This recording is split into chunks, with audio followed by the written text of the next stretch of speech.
வணக்கம் நேயர்களே, ஃபீபாவின் இன்றைய காலை தியானத்திற்காக உங்களை அன்புடன் வரவேற்கிறேன். யாக்கோபு 5வது அதிகாரம் 5 பகுதிகளும் தேவன் நமது வாழ்வில் தரும் நல்ல பயிற்சி பார்த்துடுங்க. நான் 1வது அதிகாரம், 2வது அதிகாரம், 3வது அதிகாரம், 4வது அதிகாரத்தை நான் தனியா சில காரியங்களை தொடர்ந்து பேசி வருகிறேன். இப்போது 5வது அதிகாரத்தை நம்ம பார்க்கும்போது அங்க என்ன இருக்குன்னா, நல்ல பயிற்சிகளின் அனுபவம், நல்ல ஒரு அனுபவம். அதை நாம் கடைபிடிப்பதுதான் ரொம்ப முக்கியம். பலவீனம் என்று சொல்லி நமது அதிசய வாழ்வை, அற்புதமான வாழ்வை நாம் வீணடித்து விடக்கூடாது. மற்றவங்களை ஒப்பிட்டே பார்க்காதுங்க. தயவு செய்து உங்களை ஆண்டவர் எப்படி நடத்துகிறாரோ அதற்கு நீங்க உங்களை ஒப்பு கொடுங்க. இப்பகுதி ஐஸ்வர்யவான்களுக்கு ஒரு எச்சரிக்கை. 1 கோடி பணம் உங்க கையில் இருந்தாலும் 2-3 இட்லி தான் உங்களால சாப்பிட முடியும், அப்படித்தானே? 4 வீடு இருக்கிறதுனா 4 வீட்லயும் காலை வச்சு தூங்க முடியாது. ஒரே பெட்ரூம்ல தானே நம்ம தூங்க முடியும். ஐஸ்வர்யவான்களுக்கு தேவன் ஒரு எச்சரிக்கை கொடுக்கிறார். இந்த பகுதியில சொத்து தேவைதான், பூரணம் பணம் தேவைதான், வீடு தேவைதான். நமது அடிப்படை தேவை என்ன தெரியுமா? உண்ண உணவு, உடுக்க உடை, இருக்க இடம். ஐஸ்வர்யவனை போல வாழ வேண்டும் என்று நம்ம நினைக்க கூடாது. போதும் என்ற மனமே பொன் செய்யும் மருந்து. இது நமது வாழ்வில பரம திருப்திக்கு அது ஒரு அறிகுறியாக இருக்கிறது. பாத்தீங்களா? ஐஸ்வர்யவான்களே கேளுங்கள், உங்கள் மேல் வரும் நிர்பந்தங்களின் நிமித்தம் அலறி அழுங்கள் என்று சொல்லி அவர் எச்சரிக்கிறார். உங்கள் ஐஸ்வர்யம் அழிந்து வஸ்திரங்கள் பொட்டெரித்து போயின, பொன் வெள்ளி துருப்பிடித்தது. துரு வாழ்க்கையின் எச்சரிப்பை பற்றி சொல்றார். விரோதமான சாட்சி. கடைசி நாட்களில் பொக்கிஷத்தை சேமிப்பதில் என்ன பலன்? பணம் தேவைதான், அளவுக்கு மிஞ்சி வந்துவிட்டால் நாம் என்ன செய்ய முடியும்? 4ஆம் வசனத்திலே கூலி ஆளுக்கு சம்பளம் கொடுப்பதில்லை, அநியாயமாய் பிடித்து கூக்குரலும் தேவ சமூகத்தின் கர்த்தர்களின் செவிகளில் கேட்கிறது. அதை நம்ம பார்க்கிறோம். கூலி ஆளுக்கு கூட சம்பளம் கொடுக்கறது இல்லை சில நேரங்கள்ல. அவங்கள வைத்து இவங்க வாழ்க்கை நடத்துவது. 5ஆம் வசனத்துல உங்கள் சுக வாழ்வு சுகபோக வாழ்வே, சம்பிராயமான வாழ்வு, இருதய போஷிப்பு, நீதிமான ஆக்குனைக்குள்ளாக்கும் நிலை. இதையெல்லாம் நம்ம இந்த பகுதியில பார்க்கிறோம். கடின உழைப்பு, உண்மை நிலை, எதிர்பாராத மன அழுத்த நிலை, அலுவலகத்துல பொது வாழ்க்கையில கொலை செய்யவும் துணியும் மனநிலை. இதனால் ஜெயில் அனுபவங்கள், குடும்பங்கள் தவிக்கும் நிலை, ஒரு வினாடி மன செயல் இந்த சூழலுக்கு நம்மை வரவழைத்து சென்று விடுகிறார். நாம் செய்ய வேண்டியது என்ன? 7ஆம் வசனத்துல கர்த்தர் வருமளவும் நீடிய பொறுமையாயிருங்கள் உதாரணம் சொல்லுகிறார். பயிரிடுகிறவனுடைய அனுபவத்தை அவர் சொல்லுகிறார். உழவர் பணி என்பது ஒரு மேலான ஒரு பணி. உணவின்றில் நாம் எப்படி வாழ்வது?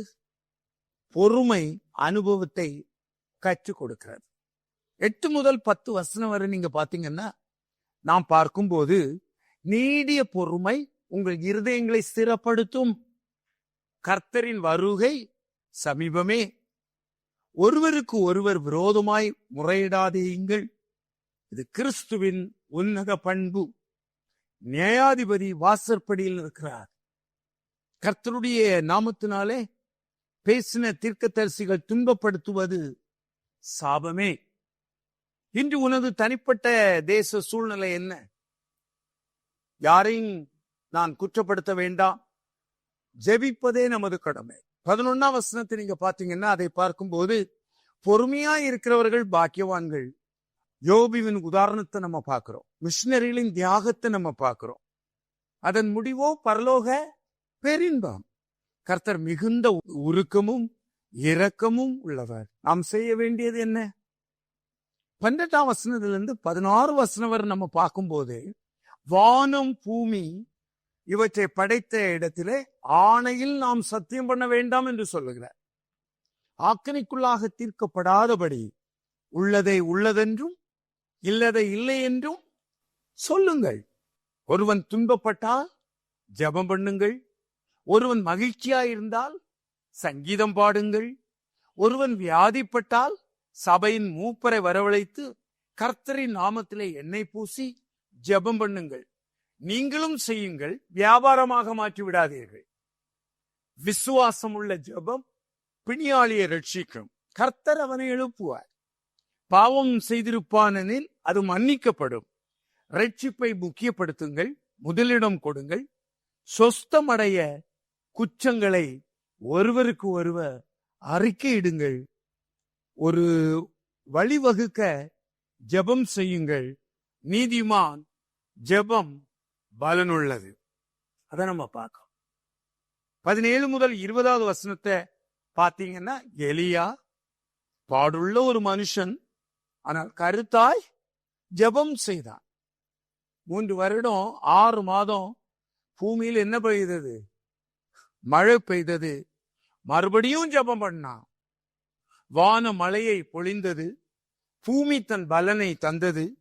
சத்தியத்தை விட்டு விலகி மோசம் போகாதபடி தப்பின மார்க்கத்தை அவன் வெற்றி பெற்று பாவியை திருப்பி ஆத்துமாவை மரணத்துக்கு ரட்சித்தான். அதை நம்ம பார்க்கிறோம். எனவே இது வேத சத்தியம். எனவே இப்படிப்பட்ட தரிசன வாழ்க்கையில நாம் வெற்றி பெறுவோம். தேவன் நம்மை ஆசீர்வதிப்பாராக. ஆமென்.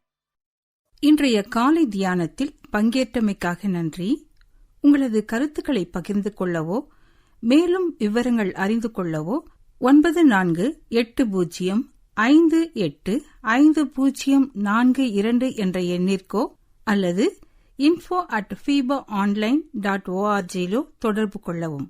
தேவன் தாமே உங்களை ஆசீர்வதிப்பாராக. ஆமேன்.